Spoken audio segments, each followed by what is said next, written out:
Okay. So, 36 minutes later. Hi. Hello. Welcome to the Parental Gamers Podcast. Today's podcast name is What Is in That Podcast? We're going to touch base on some loot boxes, loot crates, and all that other fun stuff. I'm Andy TTV. This is Dad Bods United. He's the man without a clock or without a clue. We don't know. I have a good reason for being late. Thanks for joining us on another one. It's been 3 weeks since the last one. I don't know what's been happening in the world of dad bods, but maybe you can tell us what's going on. What's new, what's exciting, what you've been doing. What haven't you been doing? Based on the episode title and what we're going to talk about today, I'm a little ashamed to tell you what I was doing tonight and why I was late. I was cracking packs because it's FIFA week. So I've been opening packs on stream, trying to get my ultimate team ready for all the fun things that are associated with the release of the new Ultimate Team title. For those of you that aren't familiar with Ultimate Teams, it's basically EA throwing at you a bunch of half-empty packs of cards, telling you to buy them with real world money, and trying to build the best possible squad ever. And I am failing miserably so far. But other than that, it's been fun. I've been playing a lot of MLB, a little bit of golf.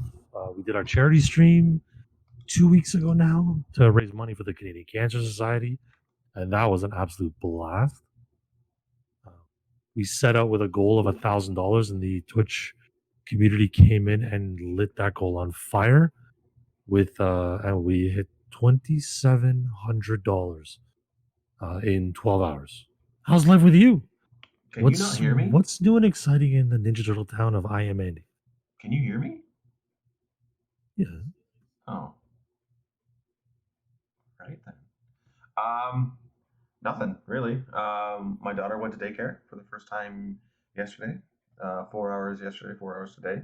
Full day on Monday, so that was fun. That was a sad day, saying goodbye to her, even for a short time. Oh, that's right. That's like the first time she's been in like a school setting for you, right? Yeah, exactly. It's just the first time she's been out of the house since she was born. I mean, she hasn't been out of the house since she came home. So. Yeah, I did. I was gonna say, would you lock her in the basement? Yeah, no, that's me. Lock me in the basement. But no, I mean, nothing really. I brought Shredder out tonight because the book's buried underneath some stuff that I'm not proud of. So I didn't put the Ninja Turtle cookbook up. So I have Shredder and the gang all here. For those of you who are listening further on, I collect Ninja Turtles, the quarter scale version. So I have all the brothers and Shredder, whichever way my thumb needs to go as I point to it. Games, I'm still playing Apex Legends. I'm still playing Destiny. I'm still playing BRs like nobody's business, and I dropped into some PUBG recently. All games that are solid and great with the loot boxes that today's episode's about. You touched on Spellbreak came out, which is a new BR trying to kind of take its share of the BR space. What are your thoughts on that so far? Fun. Needs some work. It's I guess a bit slow, or maybe the maps are a bit big, but it is fun. It's another BR, but I see it going the same way as kind of Realm Royale. Is after a little bit, it's going to have quite a lot of bots added to it. Gotcha. Player base, just like PUBG, but the player base is lacking in a lot of BRs right now, except for. I've heard Fortnite's in kind of a similar boat where they've got a lot of bots in some of their matches as well, like the public matches, non-ranked. I wouldn't know. I'm not a big Fortnite guy. I'm not either. I haven't touched it for a while. I think I don't want to say once you're over 30 you can't play it, but once you're over 30 you can't play it, and that's where we're at. Last time I jumped in was just to buy a Batman skin, and then I left. Nice, of course. Obviously. Yeah. For those of you who don't know, DB is kind of a big DC Comics guy. He's wrong, but he likes them. We're gonna save this is a debate for another episode, because that was just uncalled for. What? Batman is just an uncool Iron Man.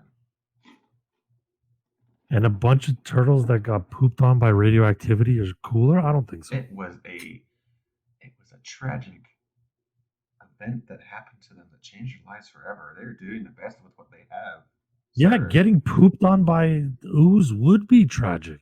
Yeah. Anyway, Whatever. Well, like I said, this will be a debate for another day who the top dog in the superhero community is. Batman is. But yeah, it's been a couple weeks. Like, I don't know about you guys out west, but it's getting cold as balls out here. um, it was actually quite warm the last couple days. It's like 20 to 24 degrees. It's coming though. The nights are obviously colder. It's coming. It's like 4 right now. I'm freezing my chunk off. But anyway, we've gathered here today to talk all things loot box, loot crate, like DLC, extras, paid for shenanigans, I guess you could call them. We want to touch on some of the ethics behind it, some of the potential links we've discovered that people have been writing about in terms of addiction and gambling. Want to touch on some of the ethics behind it, like, and really just the financial side of it. Like, is it something that we want to see more of? Because it looks like that's kind of the way of the industry. But yeah, we're gonna try to unpack a lot of fun things. Wouldn't you agree? Try, absolutely. That's all we do here is we try. If you're not trying, what else are you doing? So you're the guy who does all like the. You have more experience with the loot boxes in the sense that they mean more to you. So let's explain what a loot box is. What you got for us? What is a loot box? So, according to, I believe it was Wikipedia, a loot box is technically defined as an in gaming, a kind of in game purchase where players do not know what's in the box until they've bought it. Now, if you take a more, I don't know, urban dictionary approach, the absolute worst effing thing that games can incorporate, it is the devil's device.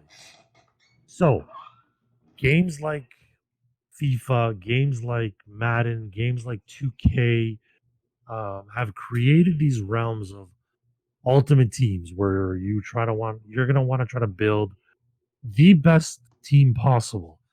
The only way to do that is either grind your bum off all day, try to earn as little coins as possible to go out and buy the players you want from an artificial transfer or stock like market, or you can put real world money into the game to be given a type of digital currency to open up virtual packs of hockey cards. Like, I'm sure if you're an old listener, like if you're an old school guy like myself, hockey cards are and will always be the greatest childhood memory. Like the chewing gum in the pack, or like being able to listen to that crinkle sound when you crack that pack open and get that like Wayne Gretzky rookie card that you put in your bike spokes, and then realize when you're 30 that it's worth like $1 million.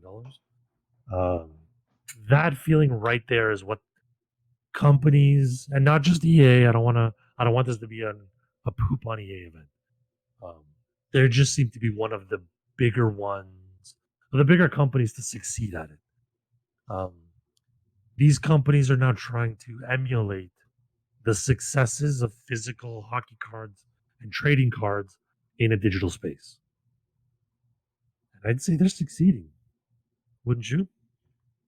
I mean, it's not successful on me in a sense, but I would say, I mean, the money talks for it. Like, it's successful in a business sense. It's working for them. I mean, I had to do some research for this because I don't play. I play BR, so BRs is where I spend all my time for the most part. And if it's not a BR, it's another shooter that has loot crates. So theirs is mostly cosmetic. I haven't played a BR yet where I can buy something that's going to make me play better. God, I wish. It just doesn't work that way. I mean, we didn't want to like we're not picking on EA, but they're kind of first and foremost whenever you think about loot crates and how much money they make because they're in the market. And you talk about success. What was it in the last 5 years? They did over what was it $5 billion? Let's see. Looks like, well, last fiscal year was 1.49 billion. The year before was 1.37 billion. The year before was 1.18 billion. Most of that, or a good chunk of that anyway, coming out of their FIFA franchise. That is, it's probably the most recognizable because it's so global. But needless to say, like, I mean, in the last 3 years, to be up almost, $4 billion in net revenue just from those types of purchases is pretty impressive. And I mean, considering they're often designed, and again, not just EA, but the goal in a lot of these games where they're asking you to buy these extra packs and extra things is you're getting useless items 99% of the time. Yeah. Doesn't help you progress. It's a microtransaction that often puts in crap. Like example, before this podcast, I was opening up packs of FIFA cards. The odds of you pulling anything half decently rated is like less than 4%. And if in a pack of probably close to 2,000 items, doesn't leave you much room for success. No, not at all.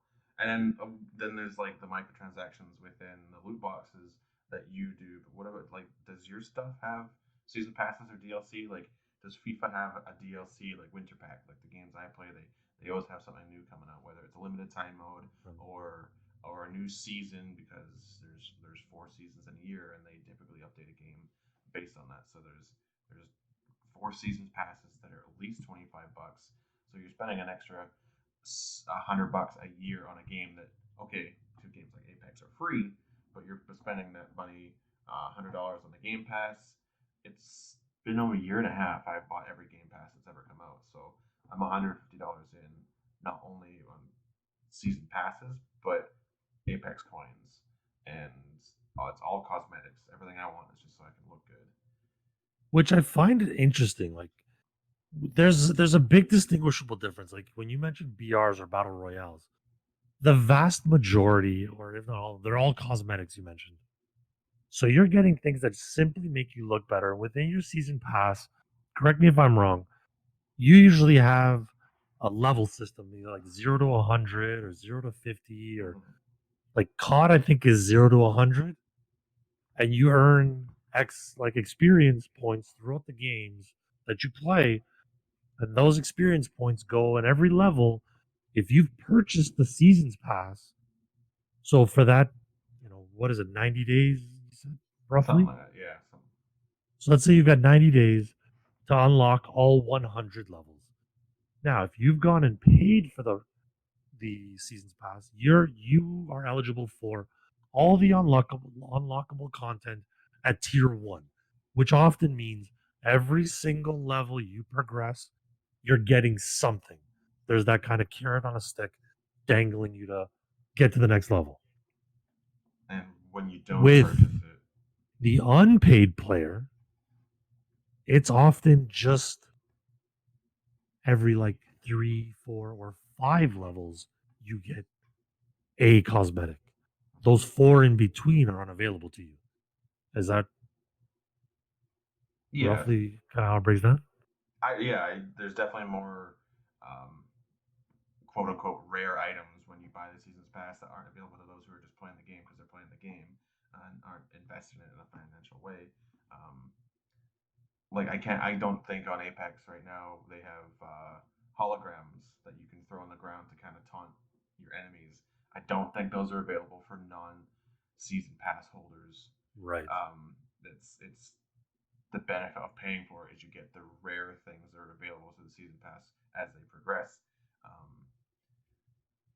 but within the season pass, they also throw money at you in a sort of way with their in-game currencies. You can Right. unlock those levels. You can get the Apex points or COD points or whatever they are, and try and purchase more within the game to get more loot boxes and other cosmetic things. So if we were trying to paint a picture for our audio listeners, you buy the seasons pass. It's 100 levels. We both start on day 1. Level 1, I'm non-season pass, so I'm the free to play guy who refuses to spend any money. You're gonna have Andy's gonna. We're both. Let's say all things are equal, and we're both gaining the same amount of experience points, and we only play the game together.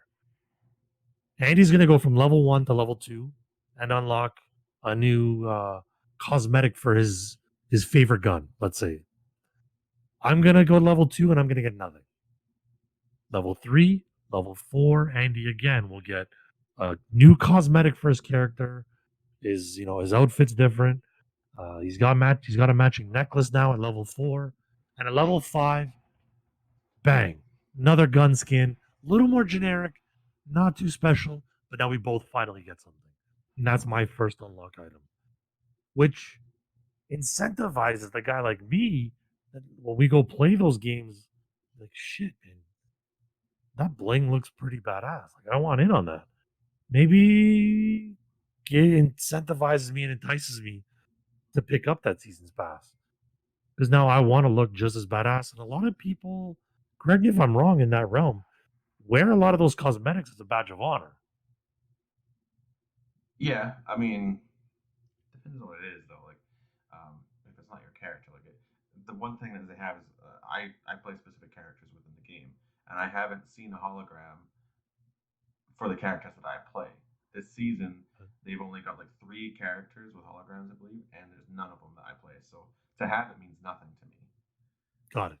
But if I have it and one of my friends don't, then I'm gonna look at them and say, haha, I have this. Like if I can get an heirloom before some of the friends that I have that I play this game with, Right. I'm going to flaunt it in front of their face. But that's one of those things I'd have to like probably pay for, and it's the worst RNG. There's the random number generation on getting an heirloom pack is ridiculous. And for those that aren't, for like, I'm not super familiar with Apex. What is the desire to hunt down an heirloom pack, and how does it come about? Is it through that season pass mechanic, or is it through other It's means?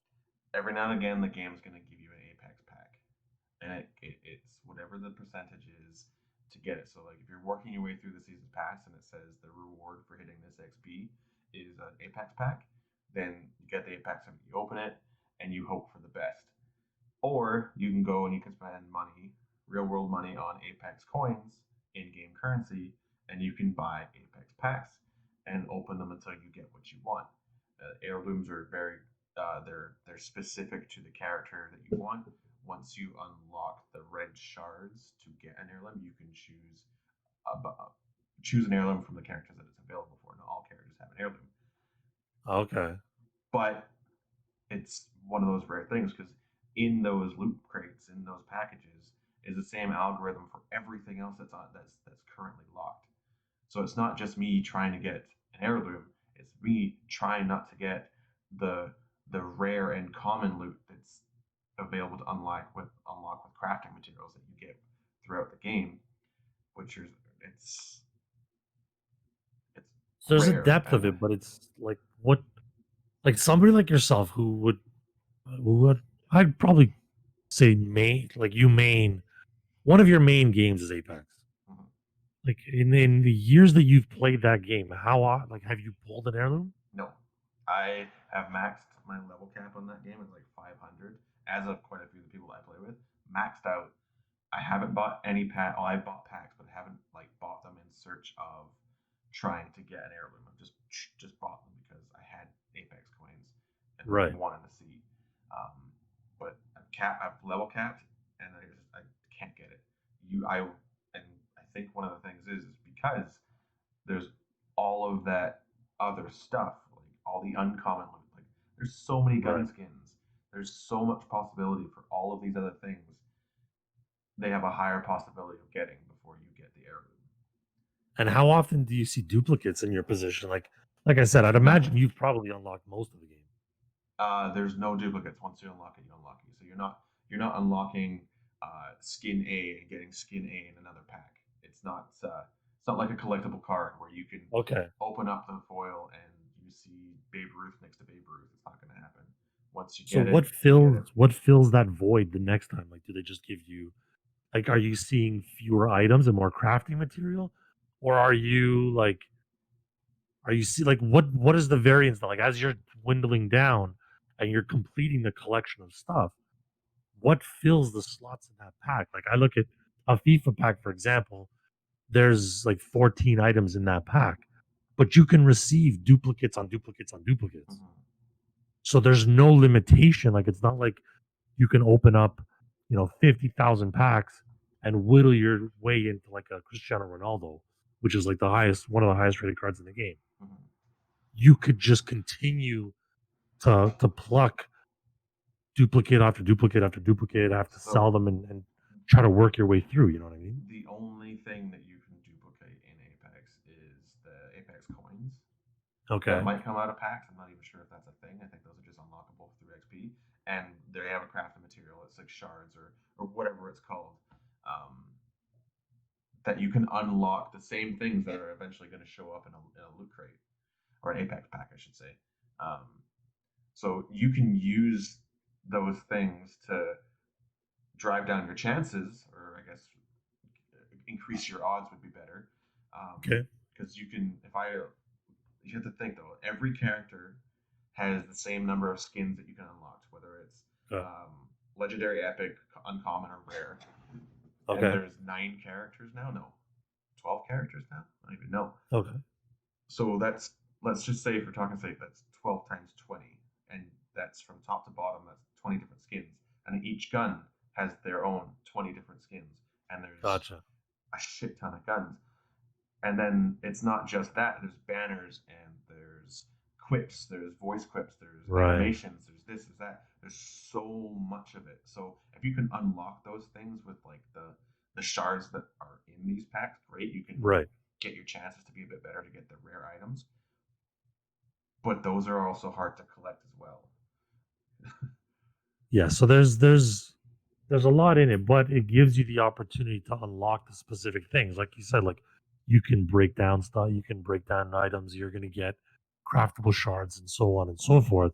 So you can actually go into your main character, for example, and unlock a specific piece. Maybe not the heirloom, like not the heirloom piece, but you can kind of start to fill out your character specifically with the given items, right? Yeah.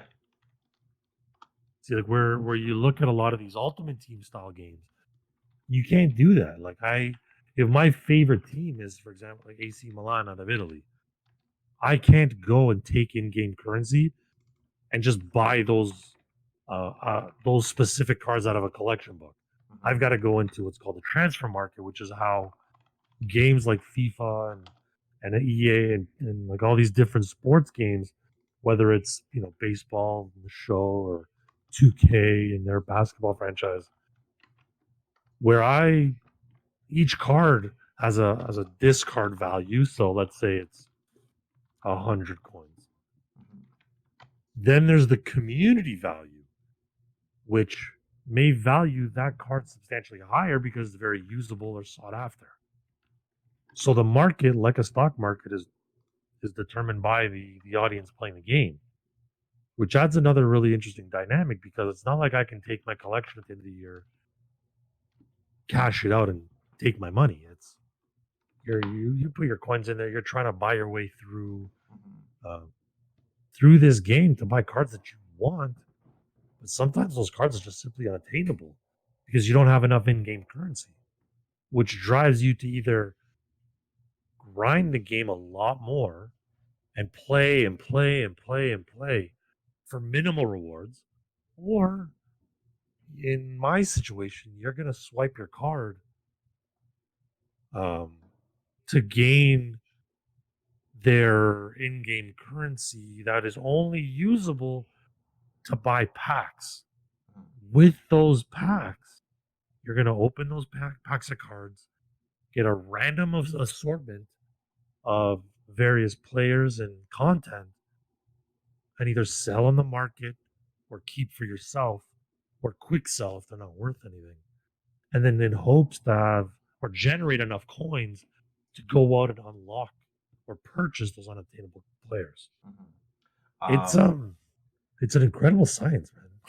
Let's touch on the ethics of that then, because for the audience that's listening eventually, it was brought up that they want to know if we've touched on the fact that this stuff used to be free in previous games. The only games I can kind of think of that used to be like the older COD games, even like Halo Reach. They used to it would just be grind out the game, and you could get like the Hayabusa like armor outfit, which was a crazy cool mask and a sword Right. on your back. Those were fun, like those were something to grind to, but you didn't have to pay for this kind of stuff.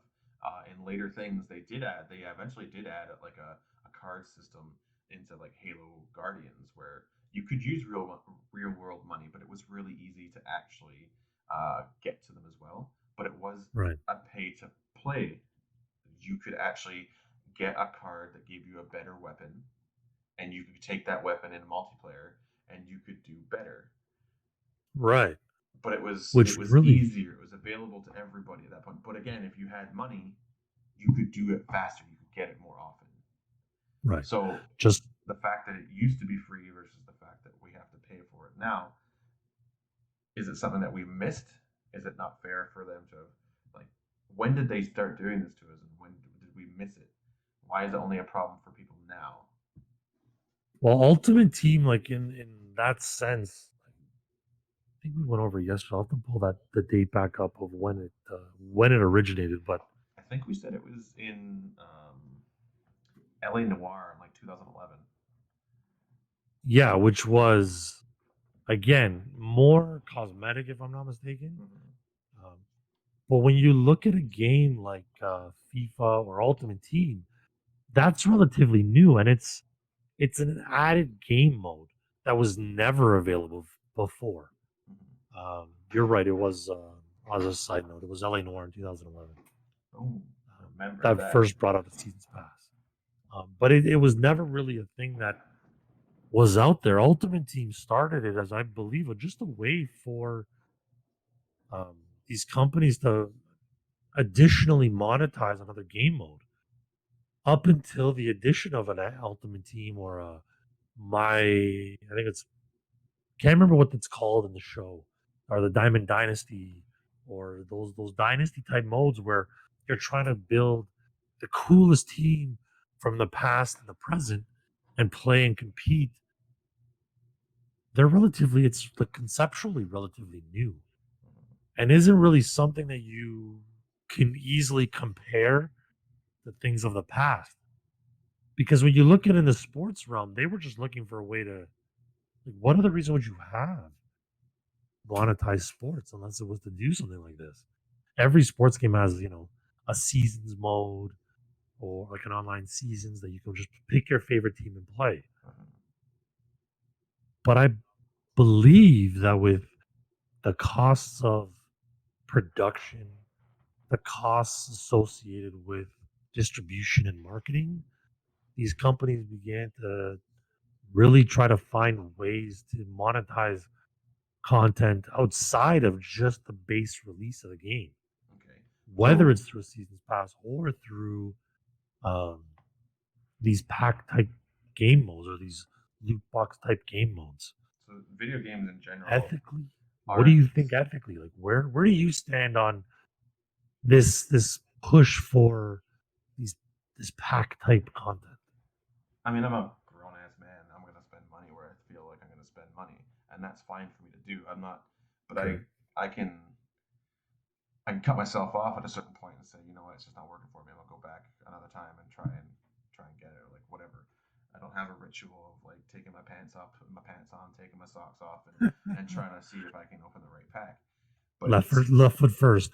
yeah, so but I don't play the games that you do. All mine are cosmetic, and that's probably why I don't care so much because I'm not trying to win the True. game with the things that I'm putting on my character. But the games that we are playing, most games are marketed um, to teenagers and kids. There are certain games that are rated for older, like the Grand Theft Autos and even Apex with some of the blood is considered technically 18A, but you could argue that's Right. probably like a mid-teen type thing because they get it, like it's fake violence. Right. But these games are marketed towards children, especially games like FIFA.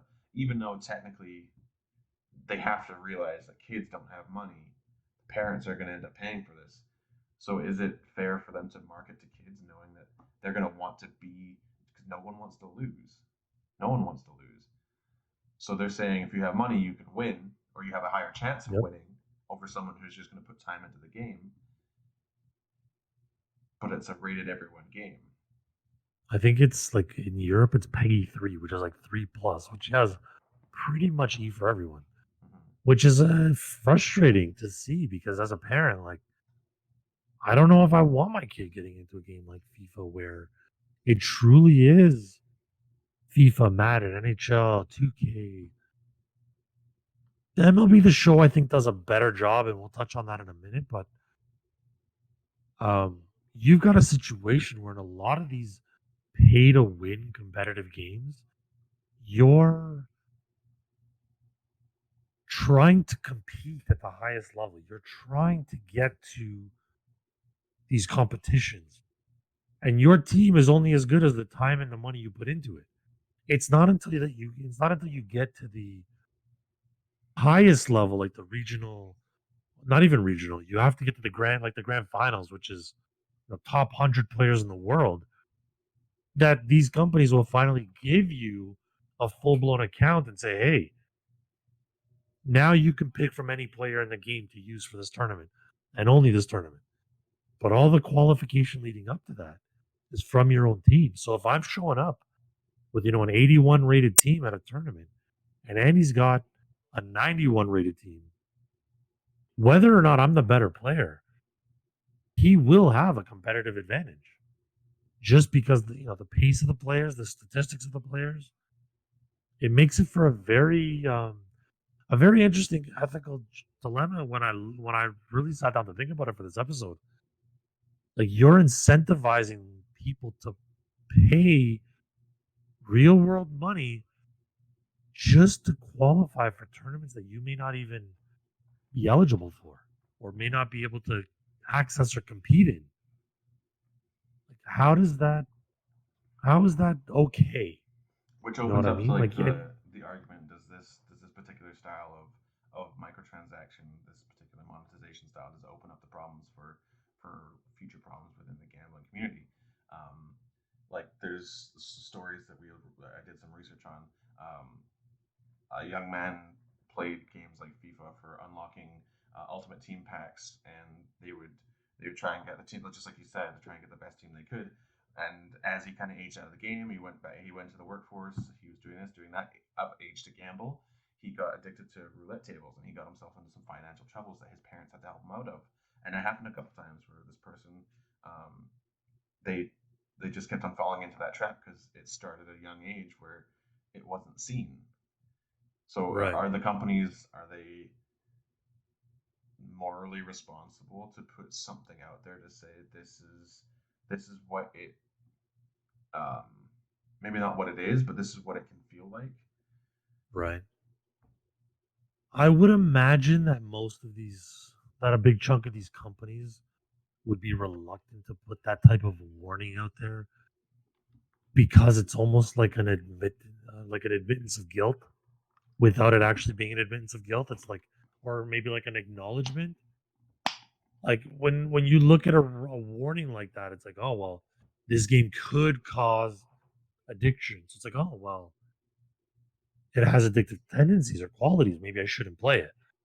And Mm-hmm. these companies are like a lot of these companies are in pretty hot water with a lot of the regulatory and government bodies because there are those fighting to have them regulated because they feel that based on the odds that are given, based on how little information and how little success people often have in getting obtaining those top tier items, Mm-hmm. that it really is gambling.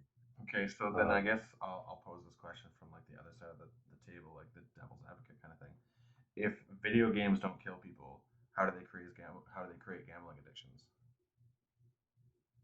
well, that's the interesting conundrum is that they they put in the mentality. They put you in a system to want more. They drive you to wanting more out of every single moment of the game. They and I like there's plenty of research done out there where they like similar Facebook and a lot of these social media sites have done it as well where they'll hire full staff of psychologists and Mm-hmm. psych- people with multiple degrees in sociology and all these different alphabetical letters at the end of their names that I'll never get my hands on. They to bring in and consult on how you can give those players or those viewers that feeling of I need to do this. Similar to a casino with the lights and sounds, right? Yeah. Pumping in oxygen into the casino to make you feel energetic and invigorated. Cutting off all the outdoor exterior light sources so that So you you know never know what what time of time it day it is and is. never, Yeah. lose track. Yo, that's Caesar's Palace right there. Until they did the renovations, I couldn't get out of the damn place. Right? I have one big damn circle, and I was into like staring at the Pussycat Dolls concert, just looking at the sign, saying, "Oh, maybe I'll just go there." And that's just it. Like you've got this environment where, and I think as streamers, we bear a bit of the moral responsibility because if you look at right now with the launch of some of these Ultimate Team games, you've got content creators really glorifying the opening of packs. Mm-hmm. And most of them are doing it unintentionally, and most of them are putting a disclaimer like, guys, I'm doing this so that you can see how bad it actually is. And there are a lot of really great content creators that are taking a stand and saying, hey, I'm going to grind it just like you, or I'm not going to show you how many points I've purchased because it doesn't matter. Mm-hmm. I can, like you said, afford to do this because this is my job. I'm not here to flex how big a purchase I made. I'm just going to open them to show you guys the best cards, the best this, the best that, and have fun with it. Or you've got, other content creators. Like, for example, one, I won't mention any names, but if you go out there and search Google, you'll find it pretty quickly. A content creator just spent £18,000 on FIFA points, which is equivalent to about 3 million points. Mm-hmm. We are in the midst of early access for FIFA right now, which means the majority of the player base doesn't even have access to the game. Mm-hmm. And this content creator is going to be well ahead of 99.9% of the rest of the game, which brings us to like another set of dilemmas. But So think how, about one that. Like, second imagine as a young kid with loading up that stream and seeing 3 million FIFA points, and this guy just ripping packs all day. what's the how does it work with like the competitive side of that? Because FIFA is relatively competitive as far as like esports and all that kind of stuff. How does it work? Where like are these people told that they have to work within a certain financial threshold, or is there no upper limit? Like the best person in the world could just have all the money in the world. Yeah. So it's not So, necessarily a skill based game at that point if you're paying to win. But well, there's I know the best of the best, the ones that are out there. I've seen them play. They're playing the game and they're playing it really fucking good. so the qualification process is what determines, I guess, one's success in FIFA. Every single weekend, I think Madden does it, NHL does it, a lot of the other big game sports. And again, we're not shitting on EA. Like EA is just, I think, the one that people know the most and is the most common. At the end of the day, they're a business. They can do whatever they want. If we continue to buy, this is my little disclaimer. If we continue to buy the game, know what you're getting yourself into. Right. So again, I don't want this to be a hate on EA situation, but I think it's the most recognizable brand and the brand that kind of is the easiest to compare because it's had the most success, in my opinion, in the space. Yeah, and they're But the way like all a the FIFA news or with an like Ultimate Team, everything. So yeah, it's easy to point fingers at the one that's everybody's looking at. So right. Um, the if you look at like Ultimate Team, for example, what they do is each weekend you spend the week qualifying for the weekend tournament. Weekend tournament runs from Friday to Sunday. You play 30 games and you're matched up against it's skill based matchmaking, so you're based on your last 5 game elo. So you go on a 5 game winning streak, you're gonna play other players that have a positive record or a record that matches yours and is in a similar elo as you. Depending on your success, you have to finish a minimum of 27 or 28 and 2 or 3. So basically 28 wins gets you qualified for a regional tournament. Regional tournaments get you qualified for a national tournament. National tournament gets you qualified for the big quarterly events. And those quarterly events that are hosted by EA are when they give you an unlocked account and everybody's playing on an even playing field. But all of those qualification rounds leading up to it is up to you to field your best team. So it in my opinion, incentivizes you to go out there and really build something special if you want to compete at that level. A lot of these young guys are out there looking for sponsors and sponsorship. So I Red guess Bull at that stepped point, up. the A sponsorships lot only of end up paying for their packs and their exactly, in-game purchasing, exactly. which Like I know then of kind of like a create compacts or compounds the problem because now you have all these kids looking up to these super popular streamers or esports competitors that are getting their whole situation bankrolled and they want to be just like this person. right, but in order for them to be just like that person, they often don't realize how much effort and work goes into it. Because whether we want to admit it or not, esports and video game like professional gaming is a viable profession if done right and handled with care. Mm-hmm. It's not easy. It's a lot of effort, a huge grind, but it can be done if you've got the skill. I would say, this is probably going to sound silly to a lot of people listening, but if you look at most professional sports, you're past your peak at 30. You look Yep. at gaming, you're past your peak at 25. If you're In the lucky. esports community, most of the people winning these massive tournaments and doing quite well are 16 to 23. And they're Yeah. making big money because there's multi billions of dollars invested in this this marketplace. But you're past your prime. You're well past your prime if you're 30 and still in an esports world. Oh yeah. Most And of these kids haven't even moved out the house and they're already like millionaires why would at they? like 17, 18. I could go back. I wouldn't move out of my parents' house either. But that's a whole other like that's a whole other issue. I mean, like the ability for these kids to do that is only perpetuated by the fact that they're allowed to do it. And I mean, the current economic, the current global climate isn't helping either. Until No. school just started recently for a lot of these kids, like you would see Twitch was packed. Gaming lobbies were like loading into a gaming lobby was never easier than it had been for the last 6 months. And it's Um, crazy because that's what these kids resorted to is because a lot of them, a lot of new streamers popped up, a lot of new content creators popped up because it's like, well, what else am I going to do? I'm mhm. at home, might as well. I'm going to be playing 12 hours a day anyway. But a lot of them came into it with the idea that I'm going to do this now and this is my opportunity to try to go pro.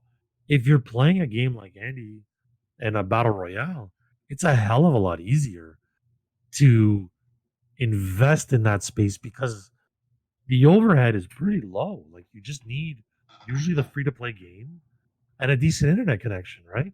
Mhm.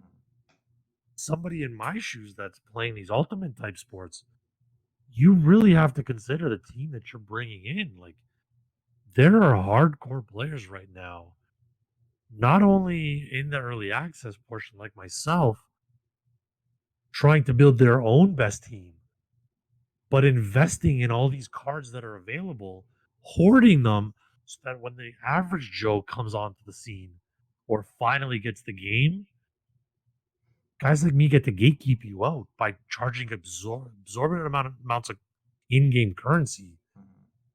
for cards that are otherwise going to be useless in about a month. But you need them right now to compete. So what does Yeah. that make you do? Spend real money to expedite your grind to try to play catch up with a guy like me. So is there no skill based matchmaking? Like, does for a game like Apex Legends, the skill based matchmaking is broken. If it even exists at this point, but it's broken. You get really great tier players coming down and just wiping the poor tier. The idea is to get the poor players together and play all at the same time and get the high tier players to play at the same time. Is there a system set in place for the games um, like FIFA where that's a thing?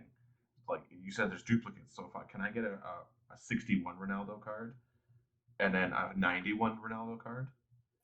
No, so there's only one Ronaldo card at this point. So when you're opening up packs of cards, there's only one version of each of those cards, but you could get theoretically a Ronaldo and then open up 10 more packs and get another Ronaldo. Okay. You just have to sell him. So, that you can sell him back to EA where he disappears for 50,000 coins, Mm-hmm. or you put him up on the market on the public transfer market basically, and he's worth 1.3 million coins. So your And incentive is to put him out there, and then somebody like me who's grinding their coins that doesn't have the pack luck to open a guy like that. Mhm. Now I was like, okay, well, I've got to work my ass off to get that 1.3 million coins.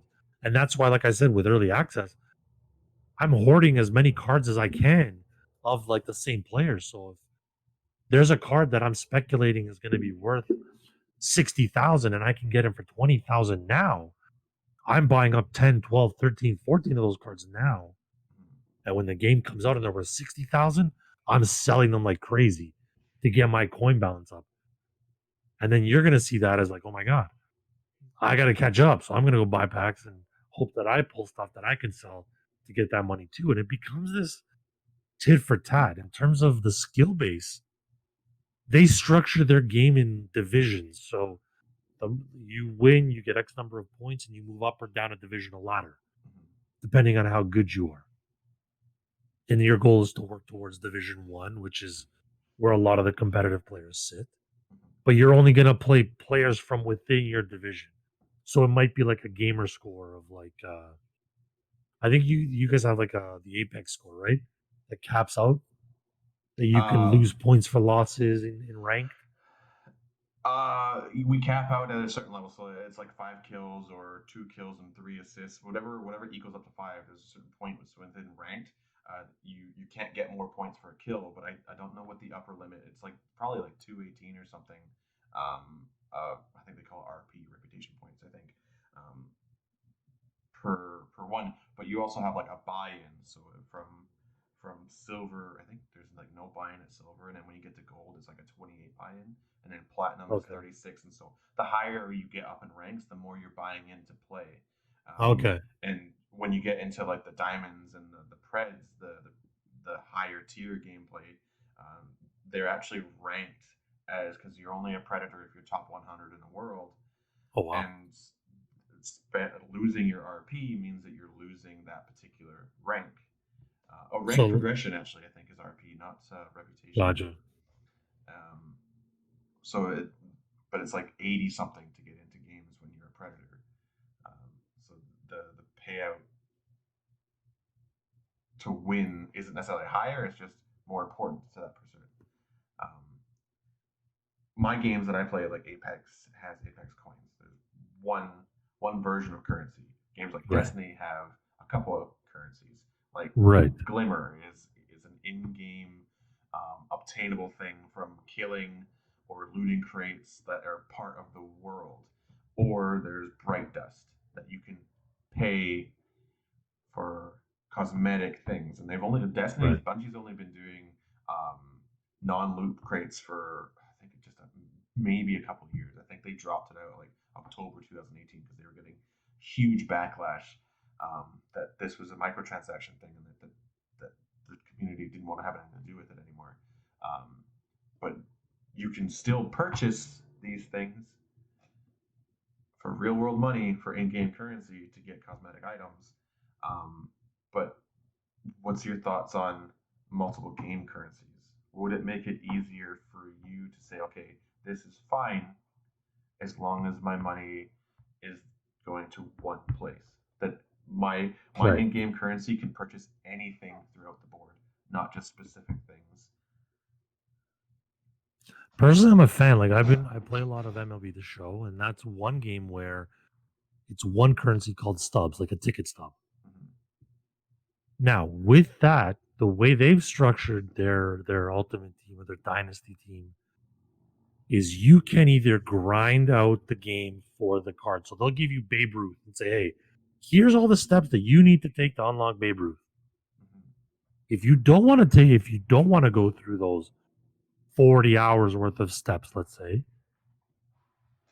you can go and purchase stubs with real money. So, every one stub is 100 stubs is $1. Let's say for Mhm. simple math. You can go purchase stubs until you have enough to purchase Babe Ruth off of the market. Could be 1,000,000 stubs, could be 1,000 stubs, whatever it is. But you have the choice to either grind it or buy it. Period. One currency does everything. If you want to use that currency to buy packs to try to use your luck to get him sooner, you can.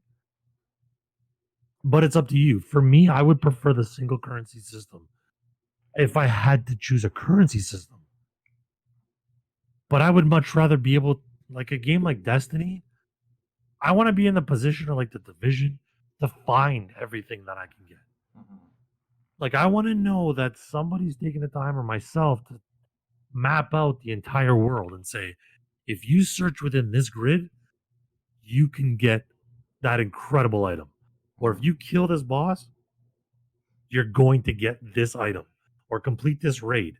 Mhm. Not if you complete this boss, there's a 3% chance that you're going to get that item. That is And exactly if what you Destiny fall is in the like, though. 97%, you're going to get poop. Destiny is all about rinse, raid, and repeat. If if you want, because every raid has its raid gear. It has a set of gear you can get weapons Mhm. and gear. So you're gonna get like two pieces maybe, and sometimes it's gonna duplicate. So I heard I did a raid not too long ago, and the person said they ran the raid 47 times before they got the thing they needed. So, with that, would you rather they got rid of the random number generation, the absolute random chaotic 2% rarity, or would you rather take your money and say, I want to purchase this, but on a purely cosmetic level? For me, I really don't know. I don't know how to even phase that question because we play different games. Do you Yep. because you have an RNG built into purchasing outright? You can buy a pack but Yep. still it's going to be random. You're not always going to get what you want. Would you rather they just said, okay, here's the level of players from, we'll say they have it set up in like six different levels. First level is up to like 80 on the skills or whatever, and that's certain that they cost this much. And Right. each tier has a certain amount. The cards within that tier, they cost this much. And the further you go, the more they cost. And you can buy those outright. Just individual players and no packs. Exactly, individual players. So if you wanted to set, let's say it cost you $100 to put together a God Squad of 11. Yeah, I'm down. I'm in. I'm 100% in. But now, so here's the devil's advocate to that. As a company, I'm going to say, okay, well, to put a God Squad is going to cost $100. What incentive does the casual have to play the game once they purchase that God Squad? If a guy like me, for example, that doesn't compete on a global scale or doesn't really need the God Squad, it's more of a vanity God Squad or to make me better. Mm-hmm. Once I've gotten my use out of it, what good is it? Like, what? Why am I going to stick with the game? The way they've structured these games now is that okay? You've unlocked pieces of your God Squad every month, but next month they're going to dangle that carrot with within a season's pass of 90 days or 45 days. They're going to be like, hey, you got to the end of our ladder. Guess what? Day 45, bam! Here's another 100 things for you to chase. Get at them, or here's a bunch of coins. You're getting closer to that Cristiano Ronaldo. That market's crashing because we've brought out all these other crazy cards. Or in your situation, like a Destiny game for me, the ideal situation, and even in an Apex for to a degree, is it works like a collect. Like remember those sticker books from the gas station when you were a kid? Like this, I used to have like this hockey one from the Esso gas station up here, Mm. where every time you could go in, you can buy like a pack of stickers. Yeah. And you would like complete the book. So you had, it was like collecting cards, but you would stick them in the book and you would fill out the page with all the crazy hockey players and whatever. I want to see a collection book like that where my RNG now is based on the cards I have in my collection. Mm-hmm. So as I collect all these random cards, the number generation or the randomness of my packs dwindles. Mm-hmm. And now I have better chances of getting those top tier players because my club has been filled up with all the crap.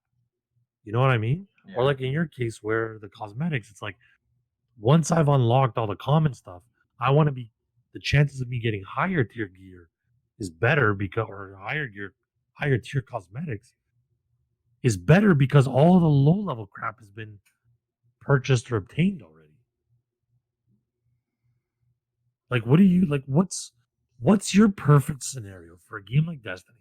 Like you run the raid 47 times. And if you're not familiar with running a raid, things take what anywhere from like 4 to 5 hours each. Usually the first runs, depending on who's doing it, like if the raid is brand new, the first run is always, I would say, at least 4 hours. I had Okay. a I and it also depends on the team that you have with you. If you've got Yeah, of course. but yeah, some raids can be done quicker than others, and there's also like glitches and stuff. But yeah, I'd say 4 hours is probably a good middle So ground. let's base it on 4 hour averages. Mm-hmm. Imagine spending for someone like ourselves, like we may only get 4 hours of gaming after our kids go to bed or whatever. Like I know myself, once my kids go to bed 7:30 till I'm online by 8:30, play till about midnight, 12, and it's 4 hours. That's one raid a night. I would have to do that for a month and a half Mm-hmm. just to try to get the thing that I wanted. Whereas the system I'm saying is every time you run it, if there's 100 pieces within that within that pool, as I complete the raid, the next time I get 2 pieces of gear every raid. Mm-hmm. Well, now the next time I run it, there's only a pool of 98 pieces. No, I see. Yeah, ideal Next time is world, 96. but Next again, time is that limits the playability. Like um, I have like something like 70 days or something into Apex Legends, and it's because I enjoy it. But a game like Destiny, you're grinding for better and better gear. You're gonna get better game gear from raids. They want you to play that game. It's like I don't know if limiting the loot drops is going to be beneficial for obviously them getting playability. It's going to be better for us, absolutely, because I don't have to grind it yeah. 700 times. I just need to do it 100 times to get everything, which is still Right. ridiculous because most people would. The community, the Destiny community is diehard when it comes to getting their loot. They want it, Of they're going to course. get it. It's just with the things that are now cosmetic purchases, I want them available in all portions of the game. And for the most part that I've seen, I can go to any vendor and I can get an exotic quest that's going to give me a skin Right. for my sparrow or my ship or this or that next thing. But some of the things I can't get in game are emotes and like exotic emotes or dances or flipping tables or something. Just that it's either it doesn't exist or I haven't unlocked it yet. I don't know. Right. But I want if there is something available to purchase, it damn well better be in game that I can earn it. Or find it. Yeah. Like there, I agree. And it should be able because there are the what are they called, the white whales that are in there that just want to buy their shit and get out. Like it's Yeah, pure vanity, like collect them all Pokemon style. yeah. Whereas there's other guys that are hardcore grinders and just will and want. And I think to a lot of respect, if you're gonna grind the game and play a game for that long, you deserve to be able to find everything or unlock everything that you want. Mm-hmm. I think the sports games have kind of bastardized it for a lot of um, these Destiny style, these looter shooters, these grindy games because these companies are looking at the sports companies and saying, "Man, they are making bank. How can we continue to monetize? And how can we extend the life cycle of our game and maximize our profits?" Mm-hmm. Which is tough because that's not what I want to see as a gamer. Like this idea of this every 30 day 30 or every 40 day $30 is rough when Mm-hmm. you're already putting $70 into a game. Mm-hmm. Well, okay, so Like now you've Destiny put actually has more. their DLC and they have season passes now. And I don't know if the season pass is included in the DLCs. So I paid $80 when that game came out, and Yep. then they added DLC. And some DLCs are hit or miss. Some are just like, hey, we need to refresh this game, get people interested again, and it's an Yeah. absolute just garbage DLC. But I still pay for it. Like I'm at this point, I'm gonna be well over 150 bucks invested into Destiny, and that's probably nowhere close to what people have. But I have a shit ton of time invested, and if my time Right. was worth anything, it would be money. And I used to get budgeted out at like 23 bucks an hour. So let's take 70 days, at, and that's 70 full days. So that's 70 times 24 times 23 bucks an hour. That's my income. Yeah. I'm not getting paid to play these games, but I'm damn well paying to play them. So That's one way to look at it. Yeah, for sure. Like you look at. so Go ahead. I was just gonna say, I like as a little tidbit with like loot crates and loot boxes and how it could possibly bring you into a gambling addiction, at least for kids at a younger age that maybe have that are being introduced to it. As a small side note, certain countries are banning it, like so Belgium. They actually will fine a company if they fail to comply with the laws of the country up to eight hundred Wow. thousand euros, and it will be doubled when minors are involved. So, and that's the publisher that's responsible. So, 5 years in prison or 800,000 euros. That That's is great. a huge amount of money just for the perspective that it leads to a gambling addiction for this particular country. But now, like, look at the incentive for a lot of these companies to fight a ban like that. Like, there's vigorous efforts being made right now in the UK, for example, and even out. I think we saw like what Western US, like Yeah. Cali, Mm-hmm. where there are regional and national governments trying to put a stop to it. Mm-hmm. But a lot of these companies are fighting for dear life because it's too profitable. Yeah. When you can monetize beyond the original purchase, like in my opinion, something cosmetic, I'm cool with you offering it up as like if I want that cool hat and I gotta pay $10, sure, I'm fine with going to buy it. Mm-hmm. But if you're telling me that to get that $10 hat, I gotta buy $75 worth of packs to hope that I get it, that's where I'm kind of rough. Like I'm all for like these things take time and money. I'm Mm-hmm. all for trying to extend the monetization period if you're giving us the value in the content. Like if I don't have to purchase that hat, it's pure vanity, then I'm cool. You can put it up in the store for whatever you want. Just don't put it in a pack. Yeah. I don't know. Um. Am I wrong? Like it seems like such a crazy policy to have in place, but such an amazing such an amazing business opportunity for these guys. Yeah. I just wish that there was ways to earn the in-game currency a bit more, based on like they have their challenge sets and stuff in Apex like that. You can go through weekly and dailies. I wish there was maybe like a an Apex coins challenge set where it's slightly harder to Right. get. It's a bit more grindy to earn it, but you can. I guess that's what the season pass is, but it's just not so readily available. Like you're gonna maybe get $10 back on the season's pass if you complete the entire season's pass. It's not all that much money for how much you're paying for it, and Right. especially year after like season after season after season. So it would be kind of nice if these games that want these microtransactions at least made it more attainable to get their in-game currency to still be competitive, especially in the realms that you're in. Like Yeah. I think we were talking last night. You said that like 4 hours of your time is equivalent to spending like $10 or something. So like, what's it Yeah. worth to you? Are you going to spend the 4 hours to get the same thing that someone could just spend $10 and do? But maybe cut that time in half and say, okay, 2 hours of my time is more than worth it, and I'm going to have Cristiano Yeah. Ronaldo at the end of this. So because you're always going to get someone It's that's going to prioritize 2 hours and still pay the $10. They're just kind of meeting it in the middle. yeah, like you're gonna have a tough one. And that's the it sounds like we've got three very different types of games. You've got the battle royales, which are often offered for free and are strictly cosmetic because in a battle royale scenario, for those of you that aren't big gamers, you drop into a map with nothing but your fists Mm-hmm. often. And it's up to you to find whatever's out there in the world. So everybody's on more or less an even playing field.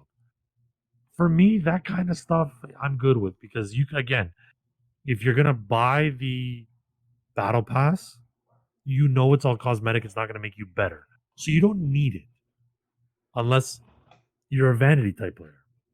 Then you have the DLC games like the Destinies, the the divisions. I'm just looking at my list of different games that would fall under that category.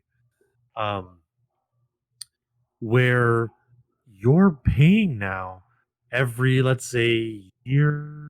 It was like 6 to 8 months for new DLCs, or have they extended the life cycle on those? Oh, I'm not even sure.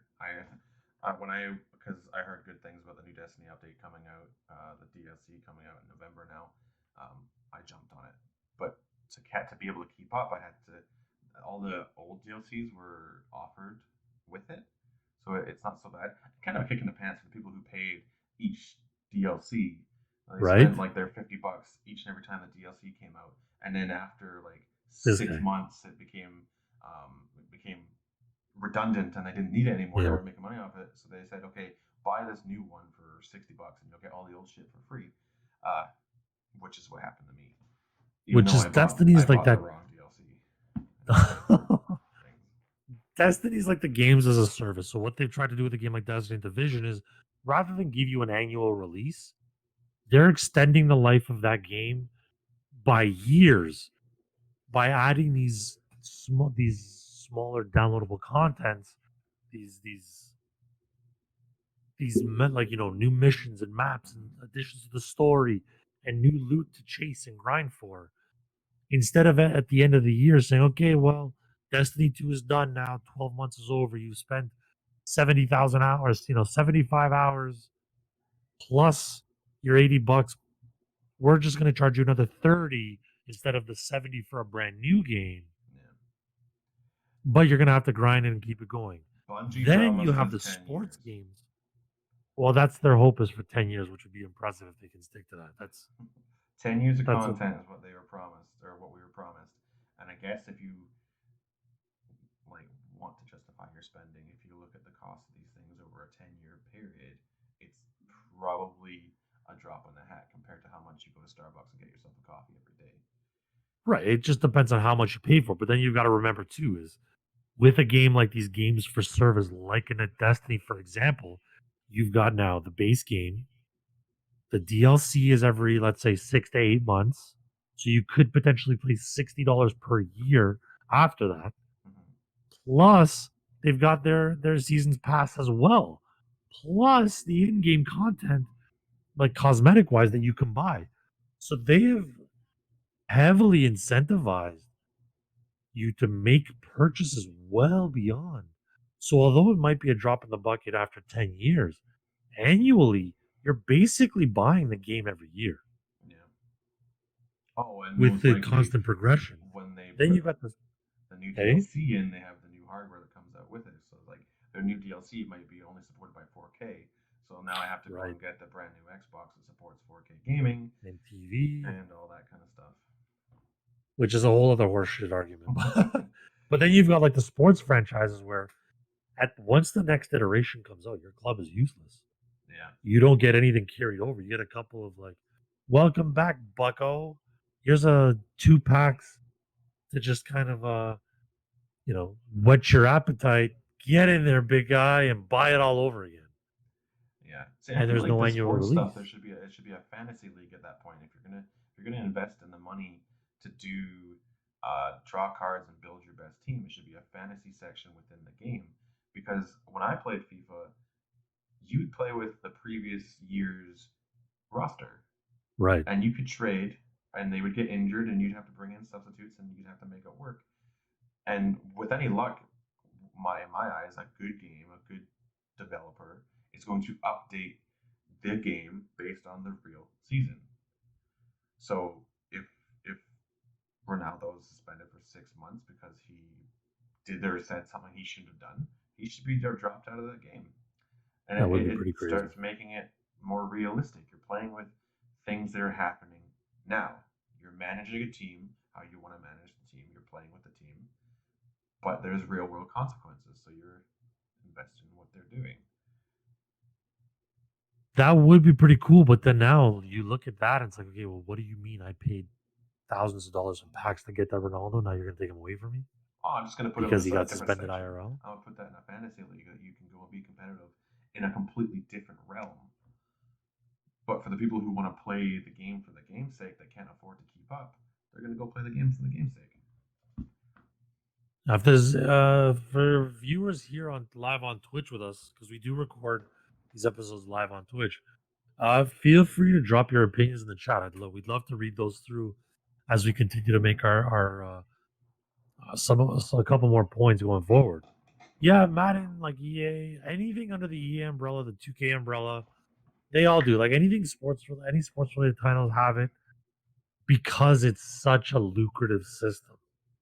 But yeah, if you have a point of view as a live viewer, please share it. We'll read it out. We'll talk about it So I as think well. that's actually what Karnak is saying in the chat is that what I just said about having a particular mode is Madden does have a particular mode where you can play a fantasy league. But fantasy Yeah, leagues are huge in NHL and NFL. It makes sense for them to incorporate that. It's not so much in FIFA.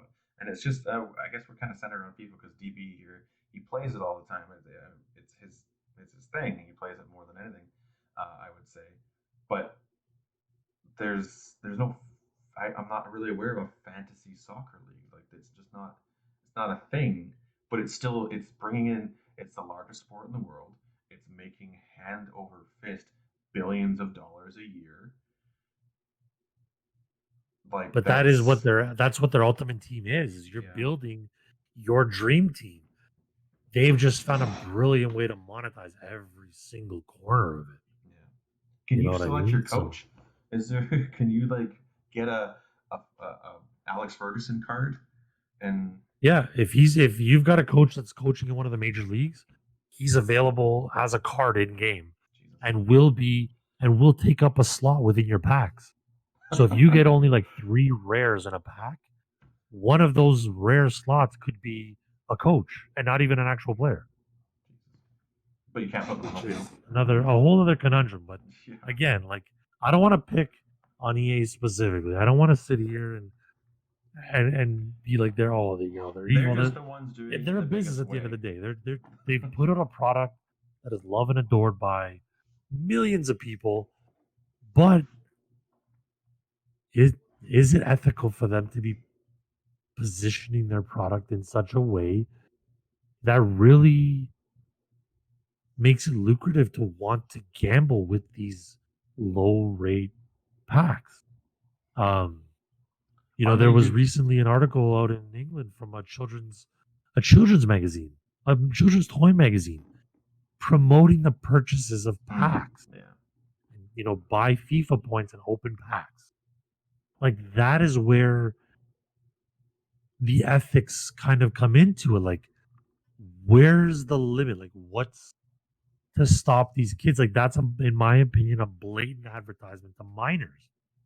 And it right now, based on the rating that's given by the ratings associations, like whose responsibility is it? Is it the publisher? Is it the governing rating bodies? Is it the parents? Like, who in your eyes has to be the one to step in and say, no, no, you've either got to do more to minimize risk to the youth, or is it, look, if you've got it in your system, you've bought the game, it's risk, it's at your own Yeah. risk. Well, that's the thing. That's why we have age limits for drinking and smoking. That's why we have speed limits for cars. Like things are put in place by higher bodies to protect the people from themselves. There's always a population of people who are going to be at risk for mental health problems such as addiction or depression, all the things. And there are things in place to prevent people from doing harm to themselves, whether financially or physically. Are these companies doing enough to because obviously it's like the repeat business is what they need. Right. They can't have like Joe Blow 15-year-old who can't get a job because his parents won't let him pay for this thing that he can't afford and he just stops playing. Now all of his Right. money is going to therapy. There's got to be a way for them to like they need the repeat business. They need it. It can't be. But I guess at this point, though, the amount of money that they're spending and the amount of money that they're getting it one way or the other. Whether they're getting it from mom and dad, because they're not selling to kids. They're selling to kids who are going to take their parents' money. They just know that it because parents are naive. I know Yep. that I just be like I just go to the parent that I knew was going to say yes. Hey mom, can I buy this? Yeah, go ahead. Yeah. And there's always going to be one that does that. So Like I know there's it's parental controls within the systems and stuff like that, but how many parents know about these things unless you're an active gamer? yeah. How many times do you see where these crazy articles come out with this kid that spent like $30,000 on cosmetics in Fortnite without their parents' knowledge? They just get this credit card bill because the kid was just racking up because they know their parents' password or whatever. Mhm. Like, Karn actually said in how the do chat is like you when you talk about kids, you have to put some responsibility on the parents that just attach their cards to the account. For sure, 100% agree? parents. It's like anything. You need to know where your kids are. You need to know what they're doing. If they have a hand in that cookie jar. Like, But for example, what I would say, like, I think you're absolutely 100% right. The responsibility does fall on the parents first, but shouldn't there be additional measures put in by default for these like for these games? So, for example, like one of the mobile games that my kids has, like comes up with ads all the time for other games or other cosmetics. mhm, If she misclicks, like she's sick, so she's not reading, she just wants to get to the next game, but an ad pops up. In my opinion, either those ads got to go, or I have it activated so that any purchase has a fingerprint read, so she can't even just know my password. mhm. So, like, should that publisher put something like that in by default to say to put those additional checks and balances in place to ensure that kids aren't just willy nilly making, oh, I know my mom's password. It's 1239. It's like, Yeah. oh well, okay, well, then just bring them away, right?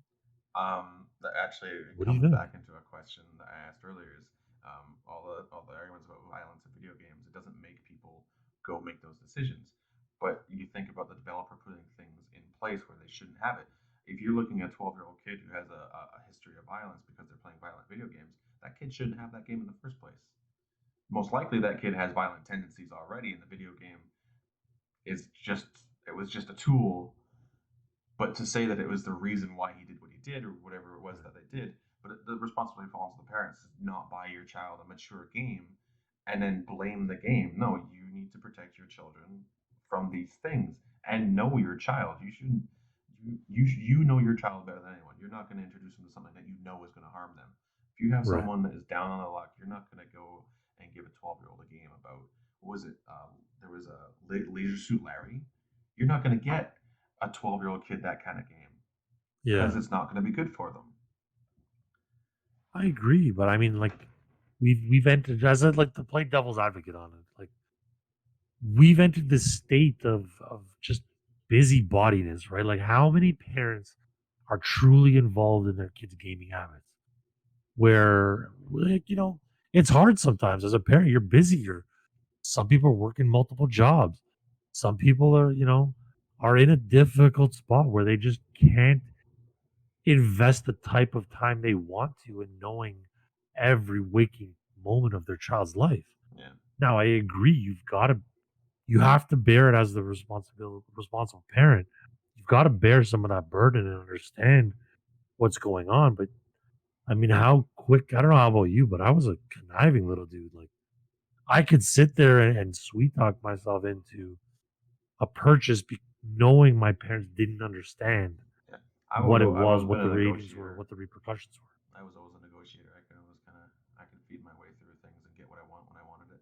Still can, Right? for the most part. I still can. Um, Like, it's tough to be a parent in those situations because well, I you mean, want to you want to trust your kids, you want to get them what they want because they're putting up with you just as much as you're putting up with them. But how do you?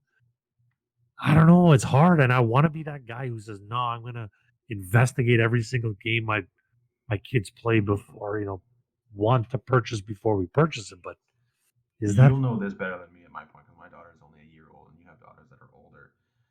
It's not so much about how you parent; it's about how their friends parent. And if their friends have the game that they want to yeah, play, they want to hang out with their friends. I only say that knowing is like there's a bunch of games that I purchased, even in the last couple of years that I've been streaming, that I wouldn't have touched unless my right? friends were like involved in it. Like right off the bat, Crash Bandicoot Racing, terrible game. Bought it because my friends were playing it, and and now it never gets played. And it's a full price game, $60 I paid for that game. I played it 4 times, Yeah. and the people I play with, I beat them all the time, so they stopped playing with me. Wow, They know we who they gotta are. crash They know ringer, who they are. folks. We got a crash ringer. I'm calling out someone very specific on this. But no, but Anybody that's that wants to get involved in the conversation, if you feel like that you haven't had a chance to do it here in the podcast, go on Twitter at Parental Gamers, or sorry, at Gamers Parental. Um, again, on Twitter at Gamers Parental, and use the hashtag PG Loot and let us know what you think. Any questions that you maybe want us to answer, or comments that you have about this, because we're just gonna try and wrap up here pretty quick and shut down the question portion of the podcast. We do hope to go forward with more questions here, like segments within our podcast as we get going. We mentioned this the last one. The more we do this, the better we'll get. The more comfortable we'll get. Our timing will get better. We might even be on time next time. We don't know. I was opening packs. How is that an excuse for being late? I was trying to get Ronaldo. Leave me alone. You literally started a game at 7 o'clock, and I think you lost that game. So karma. I don't lose. But no, like, and also, audience, if you have episode ideas or things that you'd like us to talk about, please, uh, hit us up on Twitter. Add us on Twitter. I'd love to hear ideas from the audience about what kind of topics you would like to hear two old guys talk about, two fathers who love gaming, One who old spend their guy time, and one someone better who doesn't looking know than any the better. other. I have problems twisting my back in the shower. You're just old. Leave it. But if there's topics that you want to hear from us, I think please feel free to reach out. We'd love to hear your episode ideas. Love to look into some new and exciting topics, and even learn a little bit of new and exciting stuff, because I'm sure there's plenty that Andy doesn't know that I do. With that said, I think in closing, if you want to take us away on what you learned in this experience, what is your ideal gaming experience? As somebody who's gonna walk into their local game shop, plop down $80 on the counter, when you get home that day, what are you expecting that publisher to have in that package? And what kind of things are you okay with and not so okay with when you load it up? Side note, he's old because he still goes in and buys his video games. I like that. I like to collect things. Jeez, like dust. My game, what I want is just something that's gonna entertain me for the amount. I mean, the games that we're paying for, the prices are such a way because it's art. It's like going to the theater and paying full price for a movie. You're paying that money because it is put together by artists from design conception to execution to the voice acting to the art. Everything is 100% an art form, and that's what we pay for. But we're also paying for a story within that artwork. When I go and see Avengers in theater, I'm paying for their storyline, I'm paying for their character progression. So give me that. Give me character progression. Give me storyline. Apex is begging for not a story mode, but what they've been doing with how they progress their seasons with the little comic book arcs, and you get to see the personalities of the characters and stuff. That's great for a game that I've put 70 full days into. That's good for me to get to know the characters I'm spending my day with. I want to see more of that. I want you to appeal to my emotion. I want you to appeal to my interest in what these characters are, and I want the game to be interesting for months to come. I don't want to have to pay for DLC within the first 6 months to get more out of it. I understand BRs are a completely different animal because it is free to play. But if I'm paying for a game, if I'm going somewhere and buying a game, it better be able to hold me for 6 months. So, are you happy with a system like Destiny, where they give you the base game, it's $80, it'll get you 40, 80, maybe 100 more plus hours. Then after the first year, they start coming out with $30 DLCs where it's $30, and that ends up being, let's say, $60 for the next year, and just keep adding on to that game? Or are you more inclined to want that every single year give me a brand new game, or every 2 years, give me a brand new game. I think Assassin's Creed is the first game that ever had me excited for the next time it came out. Halo different because they were like every couple of years they come out and you were dying to get another Halo because the character you grew with these people. Assassin's Creed was just amazing to play. You got to follow Desmond Miles again, the character progression, the emotional response that you get when you play these games that actually have the time. They're pumping new Assassin's Creeds out every 6 months. It feels like now, but the first 3 or 4 were absolutely game changers for me as far as like, oh my god, I need to get this game. I have a picture on my Yeah. Facebook somewhere. It's me with a 2.6 a crown, a bag of McDonald's, and Assassin's Creed on launch day. That was that was like the first time I moved out of my parents' place, but You're old. it was just amazing. That was what I wanted. That I shut down my world just to play that game. Give me Yeah. that all the time. Give me something to be excited about.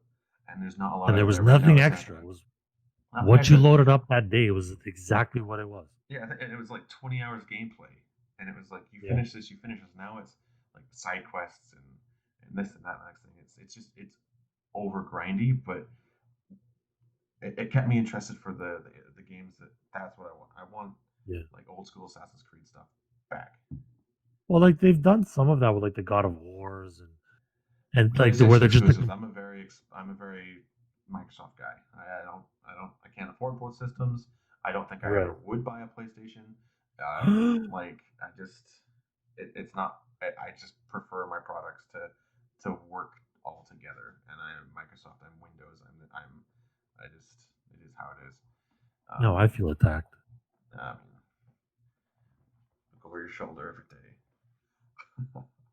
But So no, like there are some very good story based games that they still make now that do that. But there, and that's another. This is another topic that we'll touch on in future episodes. Is the idea of exclusivity, where like PlayStation does first party exclusive single player games, in my opinion, much better than Microsoft at this stage.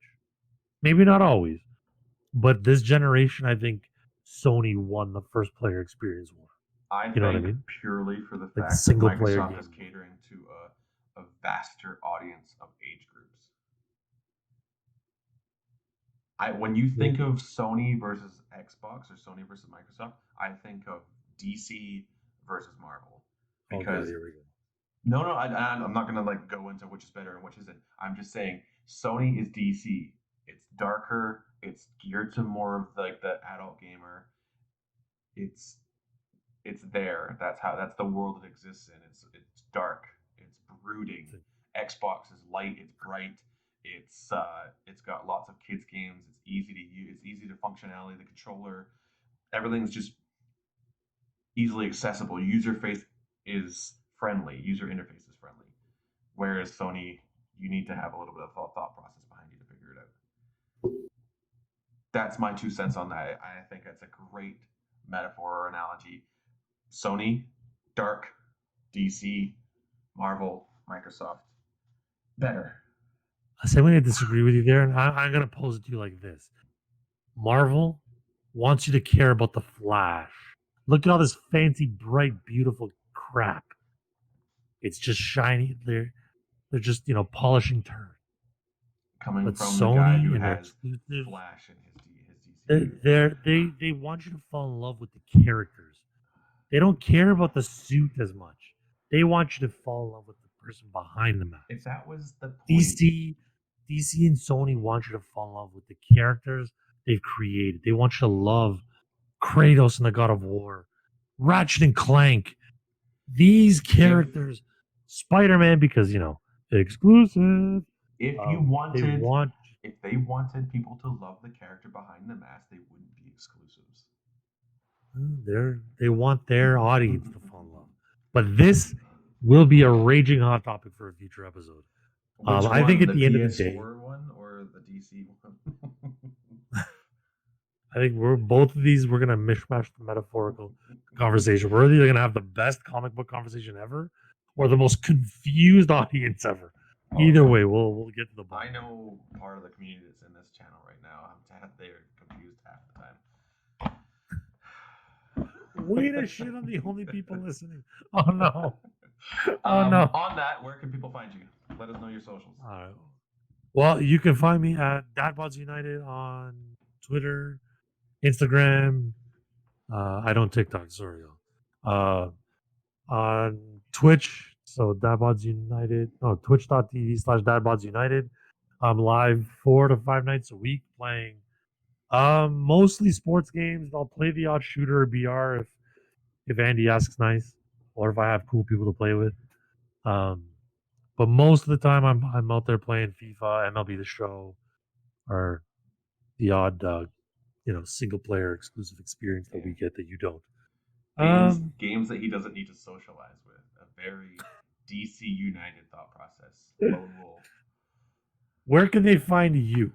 Oh, we're gonna do this again. I am Andy TTV across all platforms. Twitter, Instagram, Twitch, you name it, that's where I am. I am Andy TTV.